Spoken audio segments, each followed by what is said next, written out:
My name is Zach Crawford, and this is my story. So at 19 years old, I was in good physical shape.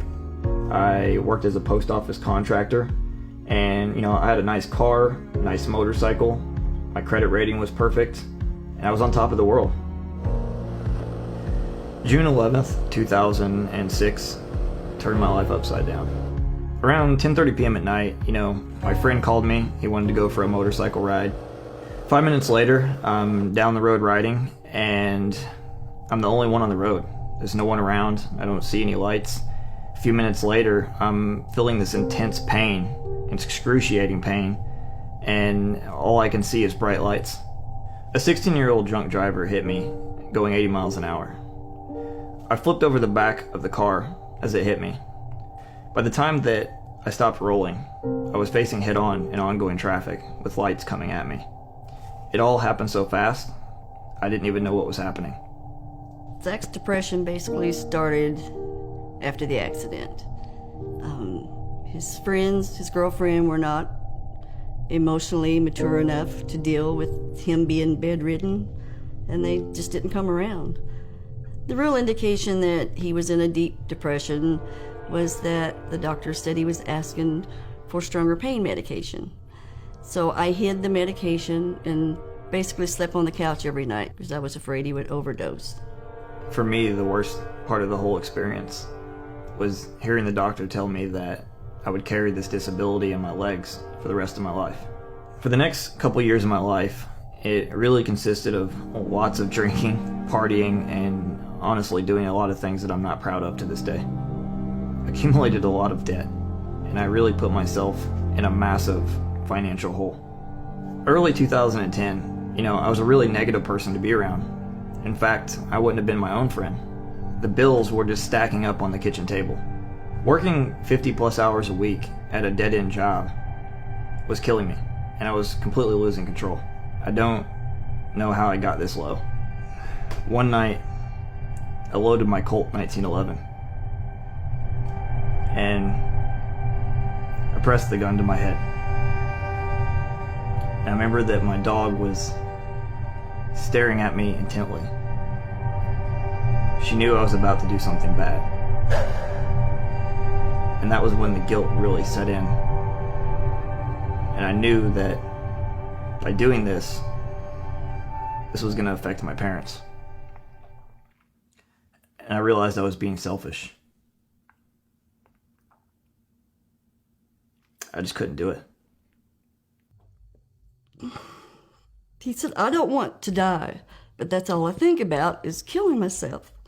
I need help. You need to help me. So the very next day, I called my doctor, and he gave me a doctor for him to see. And luckily, that doctor knew enough to check for different things, and he found that it was a thyroid condition, which can cause severe depression besides all of the physical problems that it can cause. It was at this point that I made that decision that I was going to make a real change in my life. I could do more. And I knew I could be somebody. I was on a mission to get in better shape and better health than I'd ever been in my life. The doctor told me that I couldn't do it, and that was really all the motivation that I needed. In a matter of about 2 months, I literally transformed overnight. I was working out like a beast, eating right, and my health was back on track. But I was still at my dead-end job, and my finances were shit. So I did what most people do, and I went to Google and typed in how to make money online. For roughly 2 years, I pretty much just bought every information product I could get my hands on. And I did start to make a little bit of money, $1 here, $10 there, but nothing to write home to mom about. I was still suffering from depression. My day job was literally sucking the life out of me, and the creditors were, at this point, trying to garnish my wages. I'd really been listening to a lot of motivational speakers, the type that, makes you feel good and living a more fulfilled life. One message really struck a chord with me, and that was to burn your boats and chase your dreams. I called my dad that day, and I basically told him I'm quitting. I put in my 2 weeks notice, I sold everything I owned, and I bought a one-way ticket to the Philippines. I honestly had no real plan other than just to build a web-based business and to get out of debt. Over the next 2 years, Zach was like an emotional roller coaster with extreme highs and extreme lows. And we would talk almost every day on Skype because he couldn't come home. At one time, when I wouldn't let him come home, he actually cussed me out and wouldn't talk to me for 2 days. And I wasn't going to let him quit because I wasn't actually going to let him give up on himself.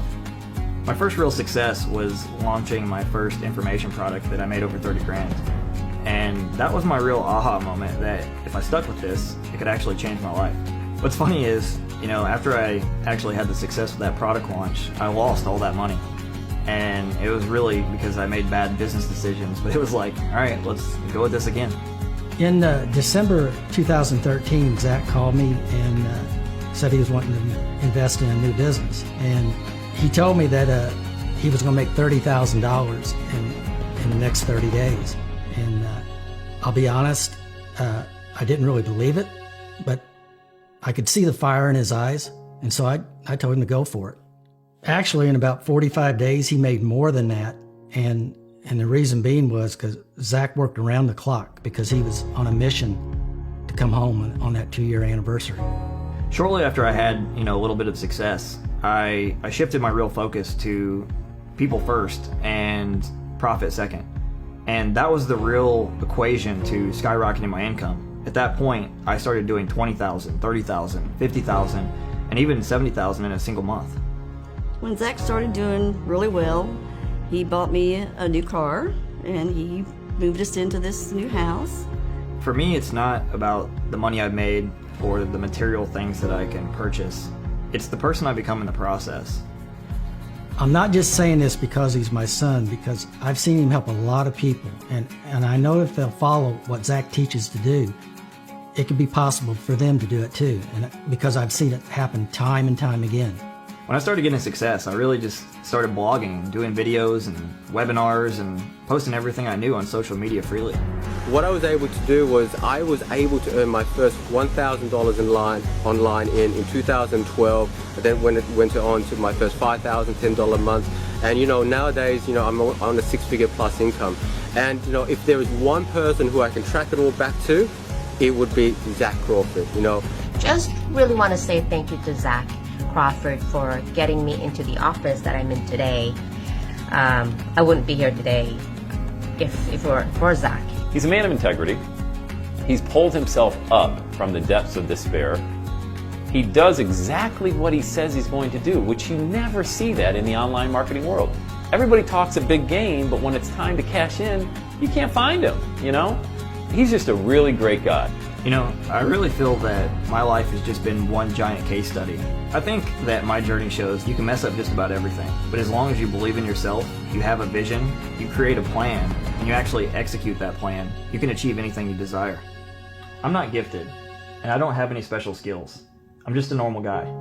If I can achieve what I did, and I can now live my life with a purpose, so can you.